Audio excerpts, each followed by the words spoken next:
You're listening to Adopter Stories from the Adoption and Fostering podcast.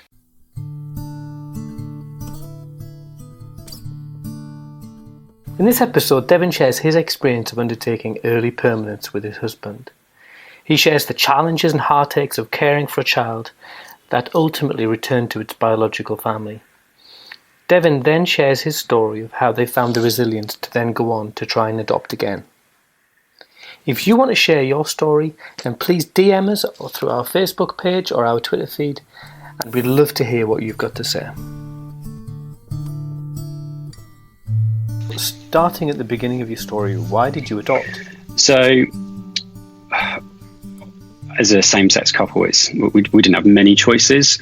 You had adoption, surrogacy, or co-parenting. Co-parenting just wasn't something we were interested in. I know it works successfully for a lot of people, but it wasn't for us. We wanted a child that was going to be with us 7 days a week, 365 days a year. And surrogacy is an interesting one because we did talk about it, and we were very clear from the moment we got together, children was part of our path as a couple and what we wanted. And we spent a lot of time talking about surrogacy, but ultimately, when you think about the money involved, and there is a level of risk, which is a bit ironic because we did early permanence, and there is risk associated with the child being born and the birth mother deciding, not to let you have the child. We just thought there's plenty of other kids out there that need some help. So we started investigating adoption and what it would mean to have an adoptive child, and what their needs would be, because that would be very different potentially from your own birth child. So that's why we wanted to adopt. But I've always been very clear from a very young age, children were part of my future.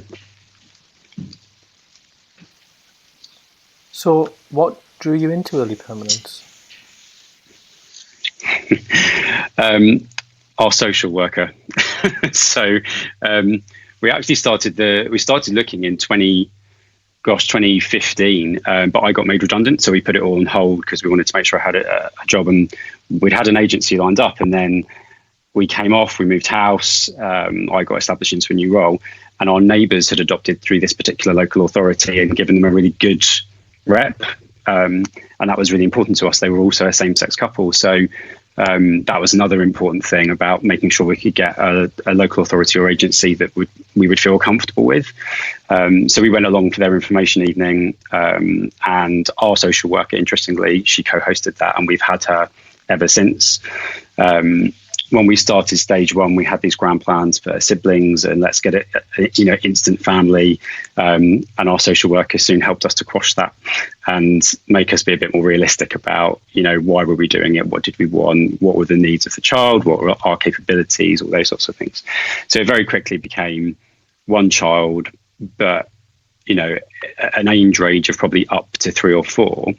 But as we went through stage one, she then said to us, what do you think about doing early permanence? Now, they'd talked about that with us in the beginning, but almost in a way that put people off, I think. There aren't many babies available, and so therefore it's not a really good option to go down.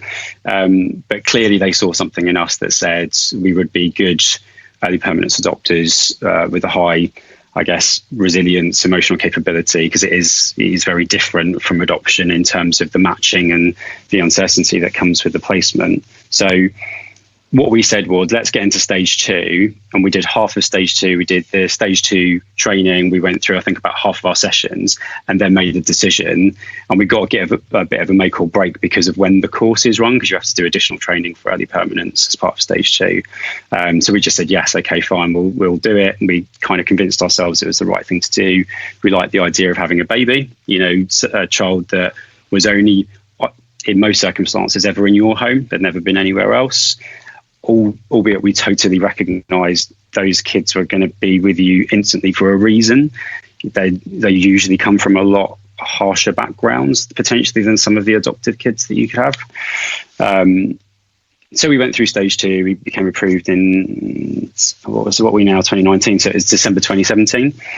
And then we started the matching process, which is quite difficult in early permanence because of the nature of how it works. You don't get a CPR.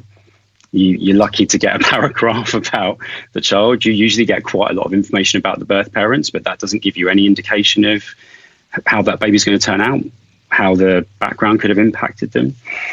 And we were given, I would say, probably 5 profiles over about 6 months, of which, and there were some others that were between our social workers. She said, I'm going to tell you about them, but I think you're going to say no. And we kind of said no. It was massive alcohol usage. We were really uncomfortable with a lot of known alcohol usage, but we were okay with drug addiction or maybe some alcohol, because I don't think you could ever discount alcohol if someone's had a drug addiction. It's just part of the course. Anyway, so I think we probably said yes to 3 or 4 of them. They all fell through. But you don't know that obviously straight away. You get all this information really quickly, and you'll find out within 2 days because the court hearing comes up. But all these cases were just converting to residential assessments or foster care assessments. And that was a really difficult process, because you have to kind of invest your whole body and soul into it, because in 2 days that child could be in your house. So you've got to be ready to go instantly. You don't get this time that you get in normal adoption to really process, is this child right for you? How am I prepared? What am I going to do about work? All these things. So it was a difficult conversation with our employer as well. Legally, there's nothing they can do about it. But at the same time, you're asking him to be incredibly flexible about, I'm now suddenly just going to be off. There's a slight backstory in the family that there was some family health issues with my partner's mother, and she was going through cancer, and that was a bit up and down. And we got to a bit of a place in mid-2017 where we said we just can't deal with the uncertainty of early permanence, as well as what's going on with my partner's mother, who actually lives abroad. So it's very difficult for us for traveling and all this sort of stuff. And she was on at the time, a road to recovery, but we just made the decision we no longer wanted the uncertainty of early permanence. We weren't able to cope anymore with the yeses and then no's, yes and no's. But then a week after we made that decision, an early permanence case up, which was a surefire bet. And I say surefire, they're not surefire, but that's kind of how it came across. Mother she'd left hospital within 48 hours of having the birth. She wanted nothing to do with the baby. There'd been some assessments of family members, viability assessments. They'd come back negative. The child, when we found out, was 6 weeks old, in hospital, still withdrawing. So quite a long drug withdrawal. But they said at that point was doing well. And the reason we'd then been contacted when early permanence had come up was because they'd managed to do these assessments, which were negative, and the hospital had said, we think it's another week before the baby will be ready to go home. And obviously they'd already had him for 6 weeks, so they were quite keen for the bed space back, etc. So I think we got half a day to a day to really think about it and make a decision. And we said, that if we were honest, we just got emotionally involved. We wanted a child, we wanted a baby. We were told court proceedings would be done within 3 months, rather than, the normal 6 months, because the mother has basically said, I don't want anything to do with it. You just do what you need to do. There was going to be no application from the parents to try and stop the proceedings. But however, they weren't going to relinquish because they just didn't want to do anything. So we went and met the little boy in hospital, and the moment you meet the child, your heart completely melts, and he just sat there smiley and all happy, and that was it. We just said, yeah, we want him, and we spent every day with him since. From that point, we were made to do 2 overnights in hospitals by the nurses, because they wanted to be sure that we were clear how to look after a baby and how to wash a baby, how to feed a baby, all that sort of stuff. So that was quite difficult. It was last summer when it was particularly hot, and the hospital was not particularly well air conditioned. So it's quite a stressful experience, albeit the hospital were fantastic. And we took him home about a week after we'd met him. Within about 5 days of him being at home, we found out from our social worker that potentially the assessment that had been done on a family member had not been done particularly well, and it was going to be potentially overturned, even though the appeal window had gone and all this sort of stuff. So essentially, the agency decision maker had seen the reports and said, no, not good enough. So we were then left in a bit of limbo. We'd taken this baby home. under a level of certainty, and assurances we could have been given. And then to find out that an assessment had been poorly handled. And it sounds like a few people that would have obviously had to have gone through for sign-off also didn't read it particularly well. And then we were left with essentially having to start contact with this birth family member and not knowing what the outcome was going to be. And that took about 4 weeks to kick into gear. So we actually had to just sit there for about 4 weeks looking after him before we even started contact and their assessment started for their SGO.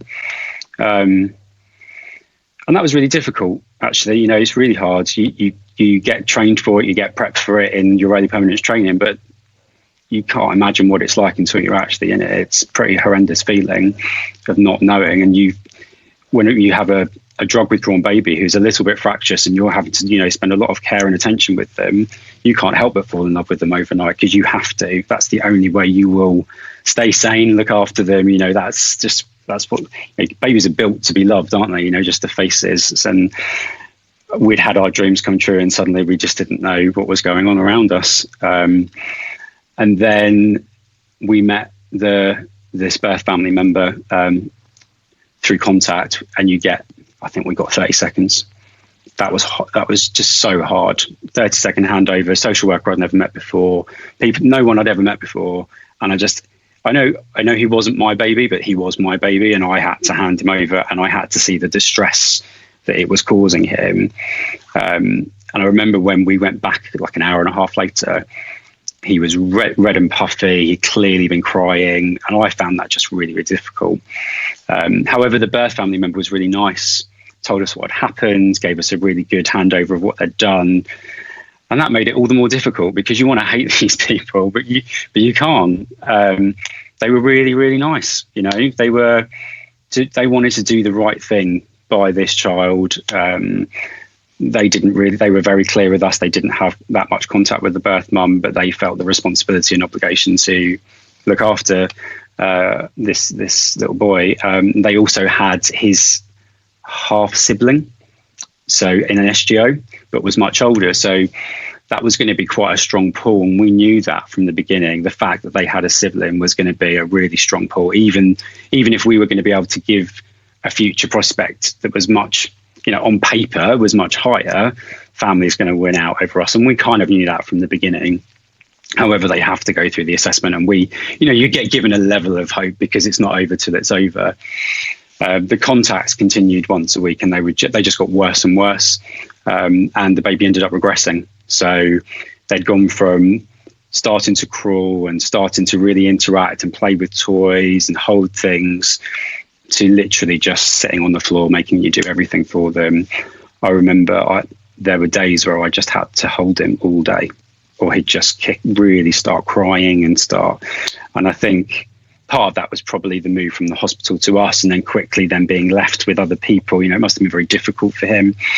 Then there was a backdrop that unfortunately my mother-in-law became terminally ill, and it was the short version is my other half had to go home to where he comes from, and I was left holding the baby, as it were. I wasn't actually the one on adoption leave, so I had to take emergency leave off work. And then I ended up in, I would say, a fair old battle with the local authority to make a decision as quickly as possible, because I was really clear. The needs of the child are they're the forefront of what I'm going to do, and I will not do anything to jeopardise any transition that needs to happen. But at the same time, if my partner is about to lose his mother and then come home and lose a child, if there's anything you can do to speed your decision making up, you should do that. I will deal with the loss and the transition in the beginning so that he can stay and do what he needs to do, as much as that in itself was hard for him. And I remember he left within an hour's notice for a flight. And I said to him, this might be the last time you ever see this little boy.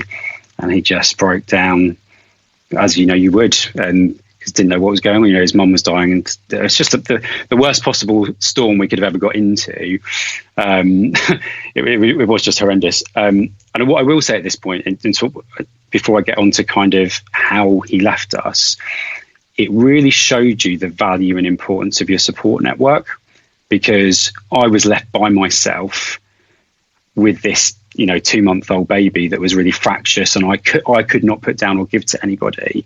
And it shows you who your friends are, I'll tell you that much. And it really, there were some people that just massively stepped up that I wasn't expecting, and I'd never have got through it if it wasn't for them. They came around and made me dinner. They'd watch him so I could go and have a shower, and he'd be crying, but they'd just get on with it, and they would just make sure that he was safe so that I could go and do the things I needed to do. And they were just making sure I was okay, because essentially I put an emotional barrier up from the moment I knew that my other half was leaving. And I also knew that we were getting a decision very soon about what was going on. The little boy became more and more fractious, because I then had the next contact about 3 days after my other half had left, and it was just, he just wasn't handling it at all, to the point where I had to go back early and take over and get him to calm down, which was quite, it was upsetting for me to see him like that. And it was upsetting for the birth family members who just want to love him and look after him and want to be assessed, So I never bore any ill will towards them, because it wasn't their fault. They were misassessed. They're just as much a victim of the circumstance as I was. Yeah, so we got to the point where I forced the local authority into a position where they had to make a decision, essentially. They tried to get me to terminate notice of, essentially the foster care arrangement, and to get him to move to another foster carer. I said, if you think that's what I'm trying to do this for, you don't know me very well, and I'm never going to make him do that. I'm getting you to do the right thing. He's going. And I said to him, it's rubbish. This is a unique circumstance. You just need to do the right thing here. So they did in the end. It took about 5 days of conversations, but they did. And he left 4 days later. And I remember, I will never, ever forget, ever, that day. There are things in your life that just stick in your memory. And I'm not the sort of person that remembers events particularly well. I remember conversations, but not necessarily what was around me and all that sort of stuff. But I will never forget the day that I woke up and knew that to give him away. And I came and picked him up first thing in the morning. And I remember that they had to wait for this cab because they didn't have a car, and it was all this big faff about getting a car seat. And I just remember thinking, I just need you to take him away from me. Get this over with. And I packed all of this stuff up, and they came in, they emptied the house, and then they had to wait for this car. So I was just around the house, and that all just, that he was about to walk out the door, I was never going to see him again. And I broke down just holding him, and she came to the door to say the car was here. I just handed him over, but I remember him staring at me all the way into the car, and me just feeling so guilty that I'd done something wrong for him. And logically, I'd done the best I could, and we did all the right things based on the information we were given. But this is going to be his first major traumas, was leaving us, and seeing me upset, and I knew I felt like I should have held myself together better, but I just couldn't. It was just horrible. And then I literally left the house within an hour and jumped on a flight to where my other half was, and he was gone. And it's the most horrendous thing I've ever been through. I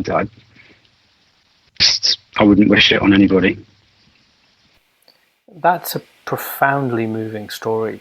How do you pick yourself up from that place? I don't know.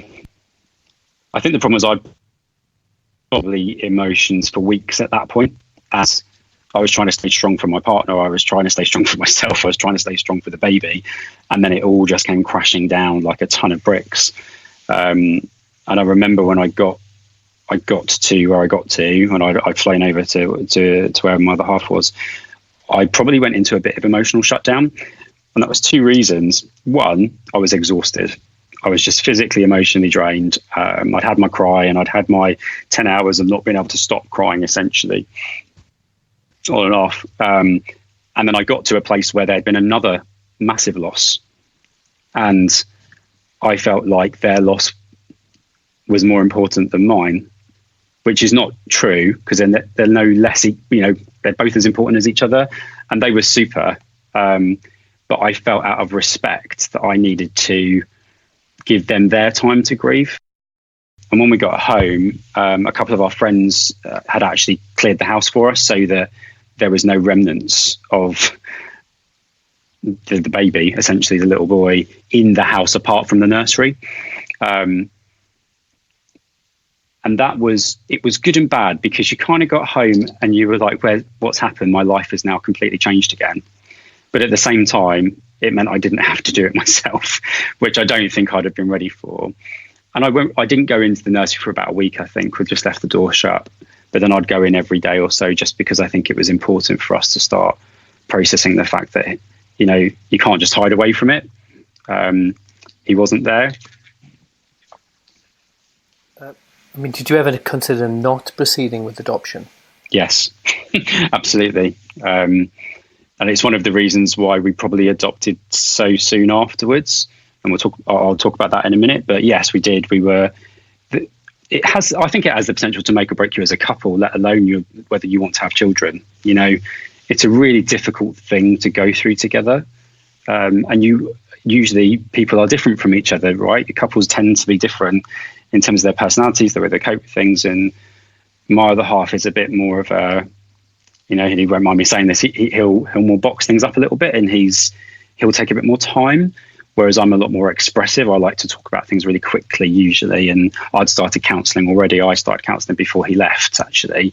So I could started to think about how it was going to impact me, how I was going to cope with it. And I've had counselling before, and I find it a really good thing for me if there's a really dark thing that happens. And this was one of those times, so I recognised it really quickly. And the counselling was through is it PAC, I want to say.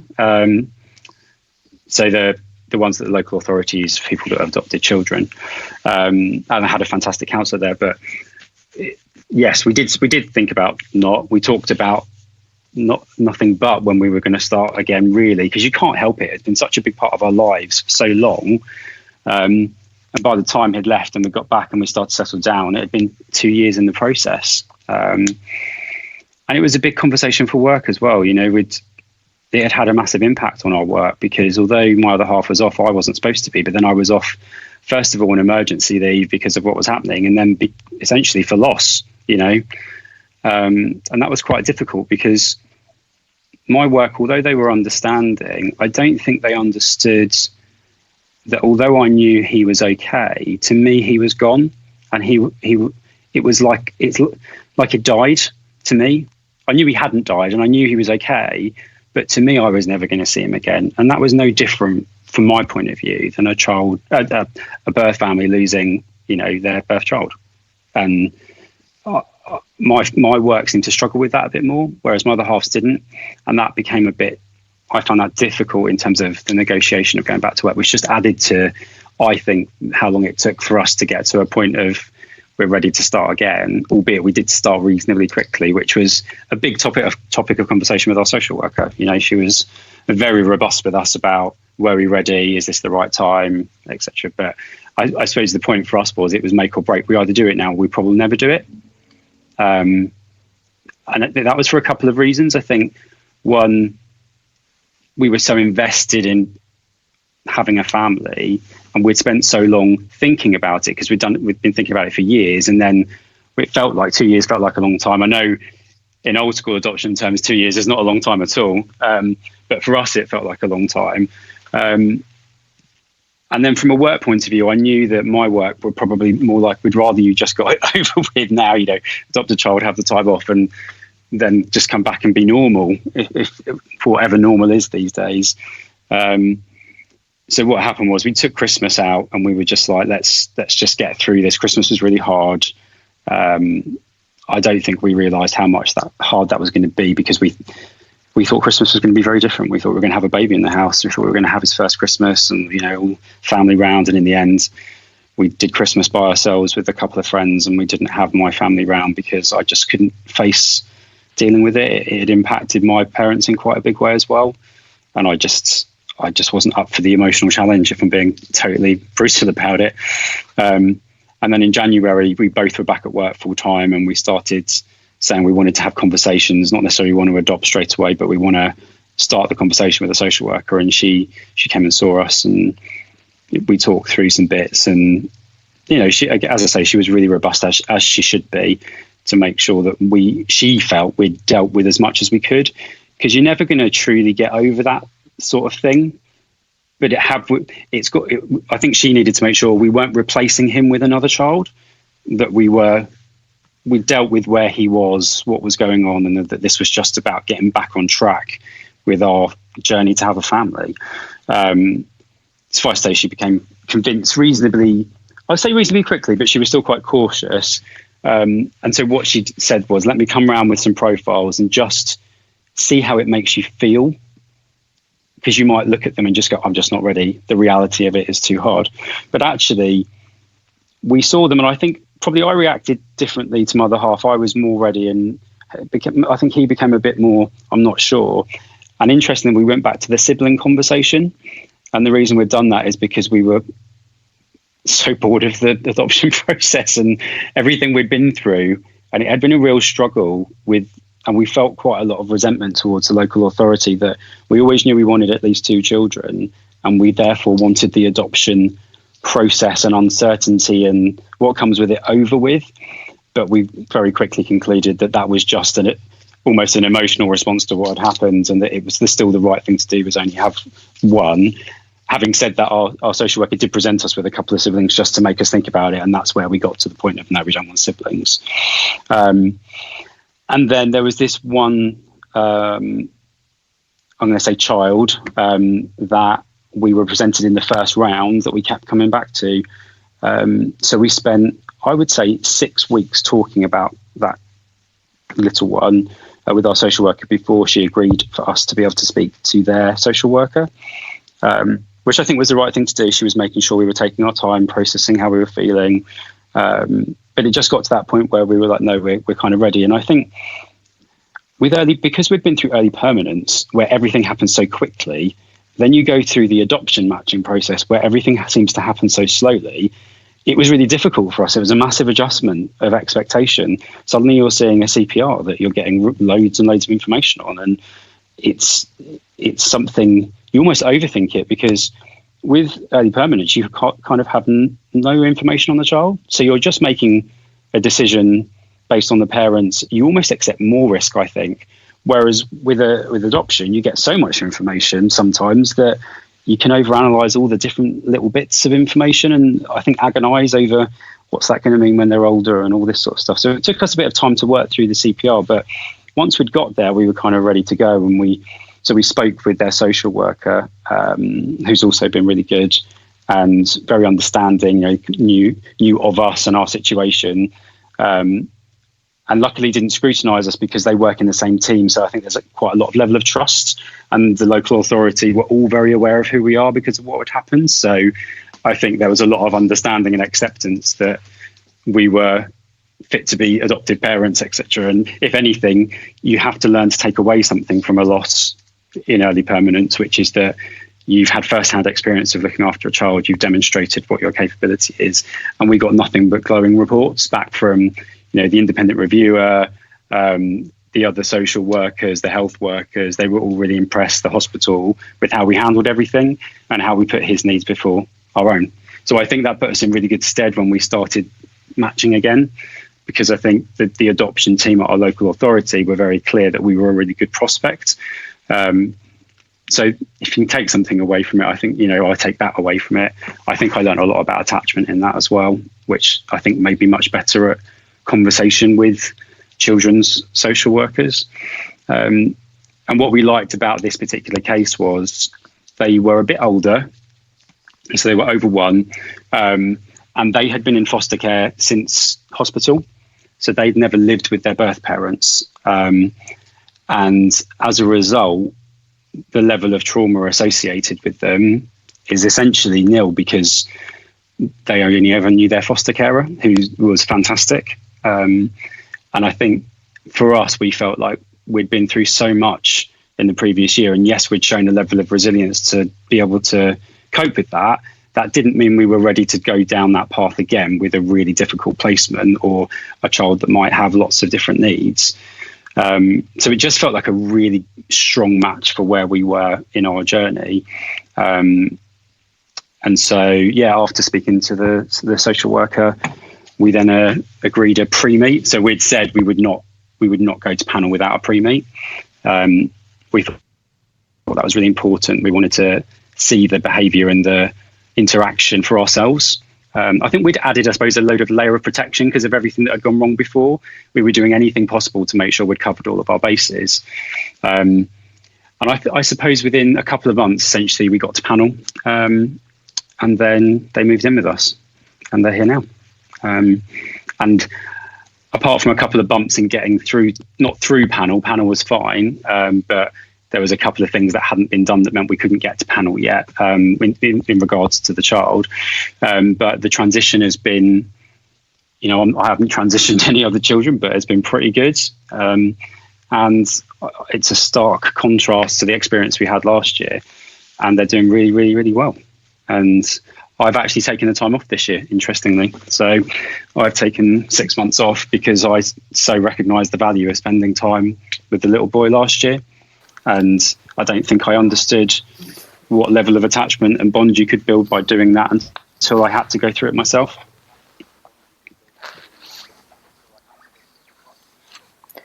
Would you do it again, early permanence? So I'm going to say never, but no is my answer today. And we've spoken about this with our social worker because there was a question as part of the adoption that we've just done about whether the birth parents would have another child and how we would feel about taking that other child, because there's, as with a lot of these scenarios, there's a belief that that's quite a high likelihood. And I said, yes, but not as early permanence. And we actually met the birth parents, so we know we learned quite a lot about the family, and there were SGO assessments in this particular case as well that ended up being negative, but hadn't been before from previous children. So I would be very sceptical myself about doing early permanence. And I think the difference this time is as well, we have a child in the house that will be stable in a routine. I don't want to introduce uncertainty to them. It's not just about us anymore. It's about their ability to deal with a child being placed and then potentially going. And that could be quite confusing for a young child, I think. So I personally, I think we would go down to just straightforward adoption, maybe foster to adopt.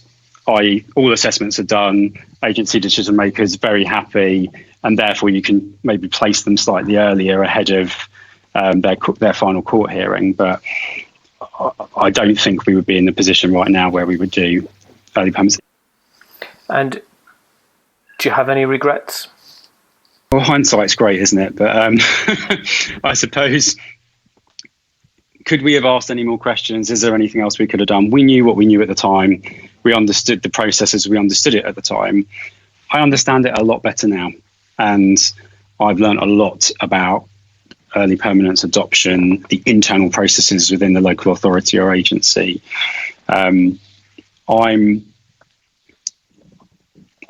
quite an advocate now, I think, of trying to talk to people about our experience, because I think it's a unique experience, but I think it's an important experience for many reasons. One, to make sure you're truly up for the challenge, because I sometimes worry that people don't truly understand what they're taking on. And I don't necessarily know that you can truly know until you're doing it. So it's a bit of a difficult one, but people's experiences can help people think about that. Also, I want to make sure for the future there's a bit more safeguarding in the way the decision is made to put a child in early permanence, because this, in my opinion, our situation could have been prevented based on what happens. And that's an ongoing conversation with myself and the local authority. So I don't know that I would have done anything different, but what it has done is made me probably far more of an advocate of being an adopter and a supporter for adoptive parents than I ever thought I would be. I think at the beginning of this, it was get a child, move on with our lives. Whereas now I feel like a real adoption is just part of who we are now. And that's always going to be the case. And this experience has changed me for life completely.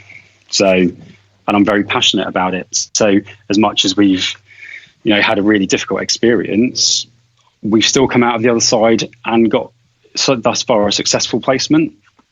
And that's kind of, I did a stage 2 training the other day and I talked about that. And I said to them, I think it's really important that you can see you can come out of the other side of it. if you really want to do it. But it's not for everybody. So I don't know. Yeah, I learned a lot. Don't think I would have done it differently. Would I do it differently now? Of course. But that's what you learn, isn't it, as you go.